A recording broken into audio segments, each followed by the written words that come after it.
দেখতে পাচ্ছ? Lock and কি মডেলটা শো করতেছে। লক এন্ড কি মডেল দেখছি। আচ্ছা আচ্ছা, দাঁড়াও।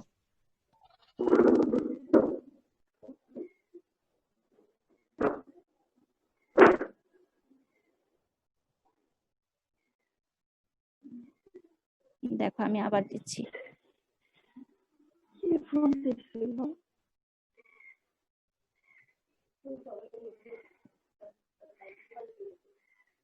আচ্ছা এবার দেখো, এবার আসছে। Yes ma'am.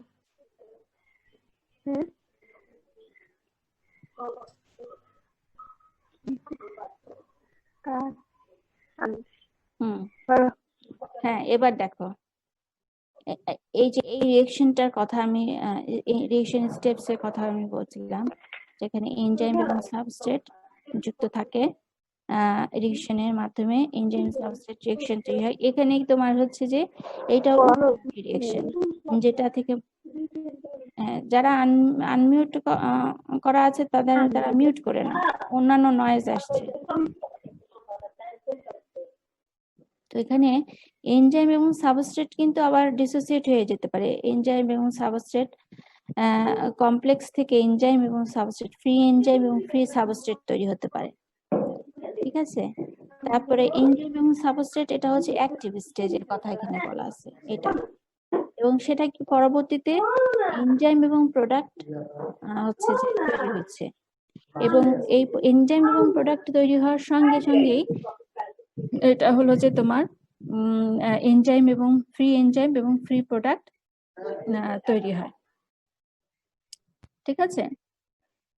তো এইভাবে এখানে যখন এই যে এই প্রোডাক্টটা যখন ফ্রি হয়ে যাবে, তখন এই এনজাইমটা আবার ফিরে এই জায়গাতে এসে আবার নতুন একটা রিঅ্যাকশনকে ইনিশিয়েট করে। বুঝতে পারলে? এখন এই মেকানিজম গুলিকে দুই ভাগে ভাগ করা হয়। একটা হলো যে সিঙ্গেল সাবস্ট্রেট মেকানিজম, আর একটা হচ্ছে মাল্টিপল সাবস্ট্রেট মেকানিজম। তো এখানে যে ফ্যাক্টরস গুলি আলোচনা করা হবে, সেই ক্ষেত্রে আমরা সেই ফ্যাক্টরস গুলিকে আমরা সিঙ্গেল সাবস্ট্রেট রিঅ্যাকশন মেকানিজমের জন্য বিবেচ্য বলে আলোচনা করব, ঠিক আছে। তাহলে দেখো এখানে কি কি ফ্যাক্টরস সাধারণত তোমার ইনফ্লুয়েন্স করে এনজাইমের ক্যাটালাইটিক অ্যাক্টিভিটিকে। এটা এক নাম্বার বিষয় হলো, সেটা হলো সাবস্ট্রেট কনসেন্ট্রেশন, ঠিক আছে। এখানে আমরা এই গ্রাফটা দেখি, এই যে দেখতে পাচ্ছ সবাই গ্রাফটা? Yes ma'am. জি ম্যাম। এখানে দেখো, এটা হলো যে এনজাইম অ্যাক্টিভিটি, এটা হচ্ছে এনজাইম অ্যাক্টিভিটিটাকে আমরা ভার্টিক্যাল লাইনে রেখেছি, আর এটা হলো সাবস্ট্রেট কনসেন্ট্রেশন। এটা হলো এনজাইম অ্যাক্টিভিটি, এটা ফাংশন অফ সাবস্ট্রেট কনসেন্ট্রেশন। এখানে হরাইজন্টাল বা এক্স অ্যাক্সিসে আমরা লিখেছি হচ্ছে সাবস্ট্রেট কনসেন্ট্রেশন, ঠিক আছে। এটাতে দেখানো আছে। এইখান থেকে আমরা কি বুঝতে পারছি যে এইখানে যে যখন আমরা সাবস্ট্রেটের পরিমাণ যখন হচ্ছে বেড়ে যাচ্ছে, তখন এখানে এনজাইম অ্যাক্টিভিটিও বেড়ে যাচ্ছে, ঠিক না? কিন্তু একটা সময় এসে কি হলো যে এই সাবস্ট্রেট কনসেন্ট্রেশন তুমি যতই বাড়াও না কেন, এইটা হলো তোমার সমান হয়ে গেল। এই কার্ভটা আর স্ট্রেট লাইনে যাচ্ছে না, এটাকে ফল করে যাচ্ছে, বা একটা স্যাচুরেটেড কন্ডিশনে, এইটাকে বলা হচ্ছে স্যাচুরেটেড কন্ডিশন। এই অবস্থাতে স্যাচুরেশন চলে আসলো, এবং এরপরে আর বিক্রিয়ার রেট আর বাড়ে না। যে এই পর্যন্ত কিন্তু স্ট্রেট লাইনে বাড়লো, কিন্তু এটাতে তারপরে যখনই আরো সাবস্ট্রেট কনসেন্ট্রেশন বাড়ানো হলো, তখন এই এনজাইম অ্যাক্টিভিটি আর বাড়লো না, এটা স্টপ হয়ে গেল, বা এটা কমে যাবে এক সময়। তো এইখানে এই ফিগারটা থেকে আমরা কি বুঝলাম, যে এনজাইম অ্যাক্টিভিটি একটা এনজাইম অ্যাক্টিভিটি সাবস্ট্রেট কনসেন্ট্রেশন বাড়ার সঙ্গে সঙ্গে বাড়তে থাকে, কিন্তু একটা পর্যায়ে যখন এনজাইম স্যাচুরেটেড হয়ে যায় সাবস্ট্রেটের সাথে, এবং তারপরে যদি আরো বেশি পরিমাণে সাবস্ট্রেট দেওয়া হয় তখন আর বিক্রিয়ার গতি আর বাড়ে না, এনজাইম অ্যাক্টিভিটি আর এই প্রথমে যেরকম ছিল, এই যে এখান থেকে 0 থেকে শুরু করে 16 পর্যন্ত যে হারে বেড়ে আসলো সেই পর্যন্ত কিন্তু আর বাড়লো না। তাহলে এই সাবস্ট্রেটের পরিমাণটা বা সাবস্ট্রেট কনসেন্ট্রেশনটা এনজাইম অ্যাক্টিভিটিকে হচ্ছে প্রভাবিত করে এইভাবে। তো এইখানে এই এনজাইম অ্যাক্টিভিটি এবং সাবস্ট্রেট কনসেন্ট্রেশন যে গ্রাফিক্যাল প্রেজেন্টেশন, যে গ্রাফটা তৈরি করে সেটাকে বলা হয় তোমার হাইপারবোলিক। ঠিক আছে, এই ধরনের হাইপারবোলিক কার্ভ পাওয়া যায় সাবস্ট্রেট এবং এনজাইম অ্যাক্টিভিটি এবং সাবস্ট্রেট কনসেন্ট্রেশনের মাধ্যমে। তো এই সাবস্ট্রেট কনসেন্ট্রেশনের প্রেক্ষিতে বা as a function of substrate concentration, enzyme reaction in enzymatic reaction rate determine করা যায়, বা এনজাইমের ভেলোসিটি বলা হয় যেটাকে, সেটা ডিটারমাইন করা যায়। এর জন্য দুইটা হাইপোথিসিস আছে। এটা হলো হাইপোথেটিক্যাল একটা ডিটারমিনেশন, সেটাকে একটা হলো যে মাইকেলিস মেন্টন হাইপোথিসিস। এইটা তোমাদের জন্য অ্যাসাইনমেন্ট থাকবে। তোমরা এই মাইকেলিস মেন্টন হাইপোথিসিসটা বই রেফারেন্স আমরা দিলাম সেখান থেকে পড়ে এটা হাইপোথিসিসটা কি, যে যেরকমই তোমরা বুঝো সেরকমই একটা সফট কপি তৈরি করে ফেলবে। ঠিক আছে, তারপরে তোমাদের রোল এবং রেজিস্ট্রেশন নাম্বার এগুলি দিয়ে হচ্ছে যে আমাকে পাঠিয়ে দিবা। ঠিক আছে, তো এটা আমরা এখন আর আলোচনা করলাম না, তোমাদের অ্যাসাইনমেন্টের জন্য থাকলো। আমরা পরবর্তী ফ্যাক্টরে চলে যাই, সেটা হলো তোমার এনজাইম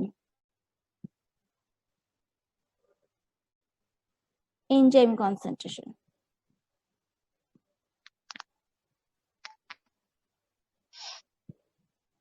এনজাইম কনসেন্ট্রেশন যেটা এনজাইম অ্যাসাইনমেন্টটা কবে জমা দিতে হবে? হ্যাঁ, তোমরা অ্যাসাইনমেন্ট কবে জমা দিবে? আমি তোমাদেরকে ডেডলাইন দিব, আরো কিছু হচ্ছে অ্যাসাইনমেন্ট দিব। যেরকম অ্যাক্টিভ সাইডের ক্ষেত্রে আমরা দেখলাম যে মাইক্রোস্কোপি এবং হচ্ছে যে ওই যে আরেকটা টেকনিক যেটা দেখলাম, এটা কি বলবো, ক্রিস্টালোগ্রাফি টেকনিকটা, সেটা এই দুইটার উপরে তোমরা হচ্ছে অ্যাসাইনমেন্ট তৈরি করবে, যে এবং স্পেকট্রোস্কোপির মাধ্যমে কিভাবে এটার স্ট্রাকচার ডিটারমাইন করা হয় এবং ক্রিস্টালোগ্রাফির মাধ্যমে কিভাবে করা হয়, এটা তোমরা হচ্ছে অ্যাসাইনমেন্ট তৈরি করবে। এটা সহ 3টা অ্যাসাইনমেন্টের কথা বললাম। আচ্ছা, তো এখন এনজাইম ইটসেলফ, সেকেন্ড ফ্যাক্টর হিসেবে enzyme itself, enzyme concentration itself is a factor for enzyme catalytic activity. ঠিক আছে, কিভাবে? ওই যে আমরা প্রথম যে এনজাইমেটিক রিঅ্যাকশন স্টেপ যেটা দেখলাম, সেখানে যদি ফিরে যাই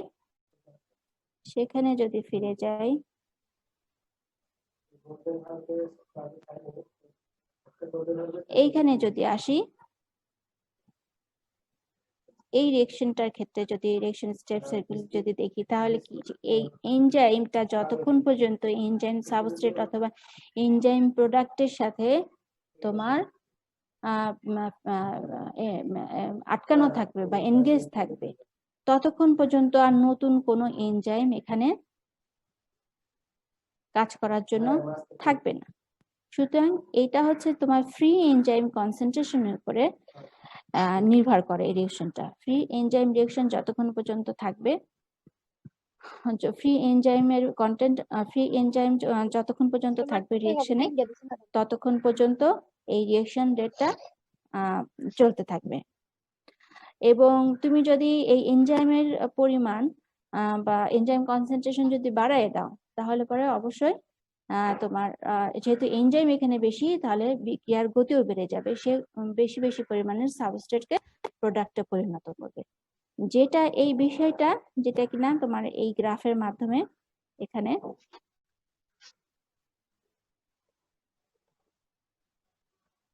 এই গ্রাফের মাধ্যমে এটা বোঝা যাচ্ছে। দেখো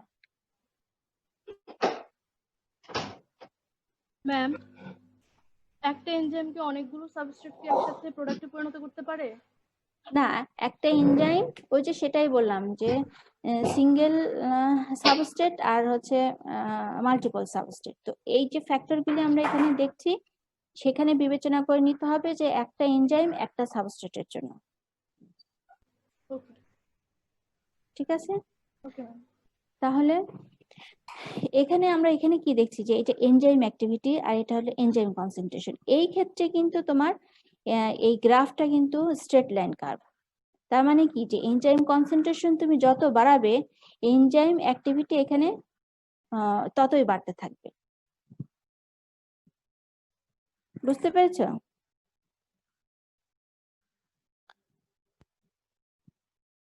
হ্যালো, শুনতে পাচ্ছ আমাকে? Yes, ma'am. জি ম্যাম, শুনতে পাচ্ছি। শুনতে পাচ্ছি। Yes, ma'am. আচ্ছা, এবার আসি আমরা আরেকটা ফ্যাক্টরে, সেটা হলো টেম্পারেচার। টেম্পারেচার একটা খুবই গুরুত্বপূর্ণ ফ্যাক্টর যেটা কিনা তোমার এনজাইম অ্যাক্টিভিটিকে ত্বরান্বিত করে। এবং এটা আসলে এই এনজাইমটা, এই টেম্পারেচারটা কিভাবে কাজ করে? এই টেম্পারেচারটা অ্যাকচুয়ালি তোমার সাবস্ট্রেটের উপরে সাবস্ট্রেটকে প্রভাবিত করে। কিভাবে? আমরা হচ্ছে যে আমরা জানি যে প্রত্যেকটা সাবস্ট্রেটের হচ্ছে যে অ্যাক্টিভেশন এনার্জি লাগে।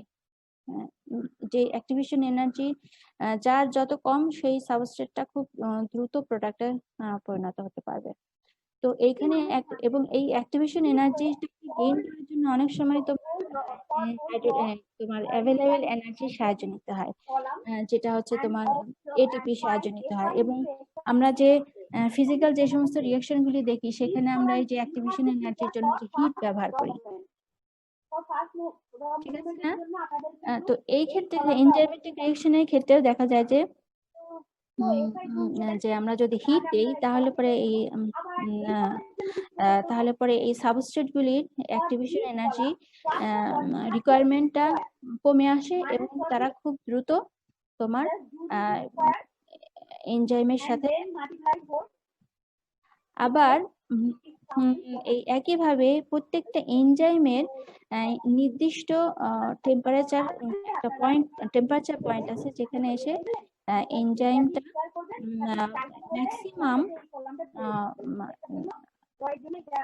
ম্যাক্সিমাম অ্যাক্টিভিটি শো করে।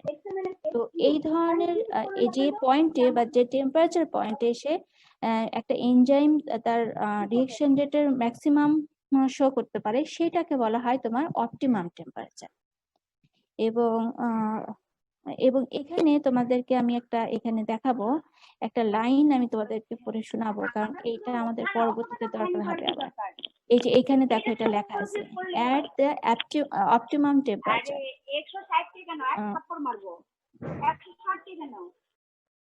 হ্যালো হ্যালো, শুনতে পাচ্ছ তোমরা? Yes ম্যাম, শুনতে পাচ্ছি। জি ম্যাম। দেখো জি ম্যাম, শুনতে পাচ্ছি। এই লাইন দুটো এখানে পড়ো, যে এখানে কি বলছে যে at this optimum temperature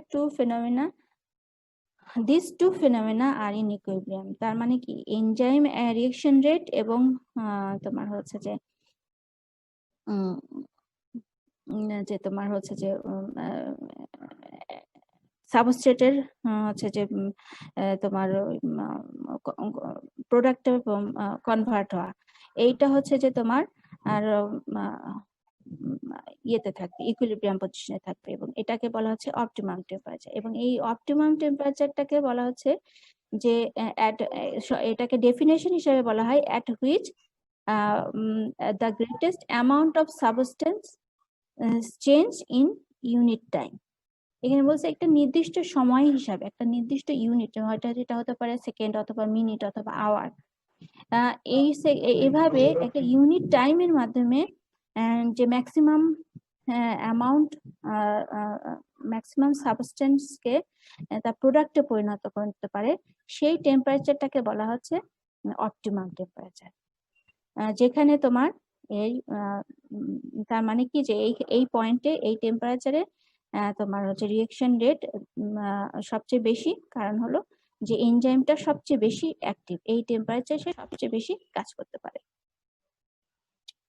এখন টেম্পারেচার যদি বেশি হয় অথবা কম হয় তাহলে কি হবে? টেম্পারেচার যদি কম হয় তাহলে পরে তোমার এনজাইমও যেহেতু একটা তার একটা ইন্ডিভিজুয়ালি যদি আমরা বলি যে একটা মলিকুল, তো তারও অ্যাক্টিভেশনের দরকার হবে, অথবা একটা সাবস্ট্রেট, সেটারও আমরা আগে আলোচনা করলাম যে সেটার অ্যাক্টিভেশনের দরকার হয়। তো সেই ক্ষেত্রে যদি কম টেম্পারেচার হয় তাহলে তাদের অ্যাক্টিভেশনটা আসবে না। আবার যদি টেম্পারেচার বেশি হয়ে যায় তাহলে কি হবে? আমরা প্রোটিনের ক্লাসে যেটা দেখেছি, যে উদাহরণ দিয়েছিলাম যে ডিমের সাদা অংশ যখন নর্মাল টেম্পারেচার যখন ছিল তো তখন সেটা লিকুইড ছিল, কিন্তু যখন আমরা হিট দিলাম তখন কি হলো, এটা সাদা হয়ে গেল এবং শক্ত হয়ে গেল, তাই না? তাহলে কি, যে বেশি হিট পেলে ওই এগ প্রোটিনটা কি হচ্ছে, ডিফারেন্ট প্রোটিনে কনভার্ট হয়ে যাচ্ছে, সুতরাং সেখানে কি ডিন্যাচার্ড হয়ে যাচ্ছে প্রোটিনটা। তাহলে এক্সেস টেম্পারেচার পেলে বা অপটিমাম টেম্পারেচার যদি না থাকে তাহলে সেক্ষেত্রে প্রোটিনের ডিন্যাচার হয়ে যাওয়ার সম্ভাবনা আছে। যেহেতু এনজাইম একটা প্রোটিন, সুতরাং এনজাইমও ডিন্যাচার হয়ে যাবে। তাহলে পরে সেখানে আর এনজাইমের অ্যাক্টিভিটি শো করার সুযোগ থাকবে না। এই জন্য অপটিমাম টেম্পারেচার প্রত্যেকটা এনজাইমেটিক ক্যাটালাইটিক রিঅ্যাকশনের জন্য ইম্পর্টেন্ট। বুঝতে পারলে? এখন জি ম্যাম। আরেকটা বিষয় হলো যে সাধারণত আমরা অনেক ধরনের হচ্ছে যে এনজাইম দেখি, যেগুলি হচ্ছে লো টেম্পারেচারে কাজ করে, হাই টেম্পারেচারে কাজ করে। যেরকম আমরা যদি ইয়েতে দেখি, আমাদের দুনিয়াতে যদি দেখি যে মরু অঞ্চলে অথবা দুই মেরুতে, যেখানে অনেক বেশি টেম্পারেচার এবং যেখানে মাইনাস টেম্পারেচার, তো সেখানে লিভিং অ্যাক্টিভিটি বা লিভিং অর্গানিজম তারা কিভাবে সার্ভাইভ করে, তাদের ভিতরে ওই দুই ক্যাটাগরিরই যে লো টেম্পারেচার টলারেট এবং হাই টেম্পারেচার টলারেট এনজাইমস থাকে, যারা ওই টেম্পারেচারে নিজেদেরকে মানিয়ে নেয় এবং ওই লো টেম্পারেচার অথবা হাই টেম্পারেচার তাদের জন্য অপটিমাম টেম্পারেচার এনজাইমেটিক অ্যাক্টিভিটিস কে চালায় নেওয়ার জন্য। ঠিক আছে, বুঝতে পারলে বিষয়টা? টেম্পারেচার ফ্যাক্টর হিসাবে টেম্পারেচারের কি ভূমিকা? Yes, ma'am. জি ম্যাম। এরপরে যে বিষয়টা সেটা হলো যে পিএইচ এর ইফেক্ট। পিএইচ ম্যাম আমাদের 10টা। জি ম্যাম। বলো, তোমাদের কয়টা পর্যন্ত ক্লাস? আমাদের 10:40 থেকে আরেকটা ক্লাস আছে। ক্লাস আছে ম্যাম। 10টা ম্যাম আমাদের 10:40-এ 11:40 থেকে ম্যাম। ক্লাস। হ্যাঁ। 11:40 থেকে ক্লাস আছে ম্যাম। হ্যাঁ, 11:40 থেকে ক্লাস। তাহলে পরে তো 11:40-এ ক্লাস আছে। 11:40-এ। আমি শুনলাম, আমি এখনই ক্লাস শেষ করে দেব। তাহলে তোমাদের হচ্ছে আজকের এই পর্যন্ত factors influencing catalytic of enzyme, ma'am এখানে আমরা কয়টা ম্যাম বিষয় একটু পড়লাম? অ্যাসাইনমেন্ট গুলো একটু আরেকবার বুঝাই দিলে সুবিধা হতো ম্যাম। বুঝাই দেব, আগে ক্লাস শেষ হোক, এনজাইমের ক্লাস শেষ হোক, তারপর বুঝাই দেব। তাহলে পরে আমরা এখানে সাবস্ট্রেট কে দেখলাম, এনজাইম ইটসেলফ একটা ফ্যাক্টর, এবং টেম্পারেচার দেখলাম। এই টেম্পারেচার হচ্ছে একটা ফ্যাক্টর যারা হচ্ছে, এই তিনটা ফ্যাক্টর আমরা আজকে আলোচনা করলাম যারা ক্যাটালিটিক এনজাইমের ক্যাটালিটিক অ্যাক্টিভিটিকে ইনফ্লুয়েন্স করে। বুঝতে পারলে? এখন তোমরা আনমিউট করে নাও, কথা বলো আমার সাথে।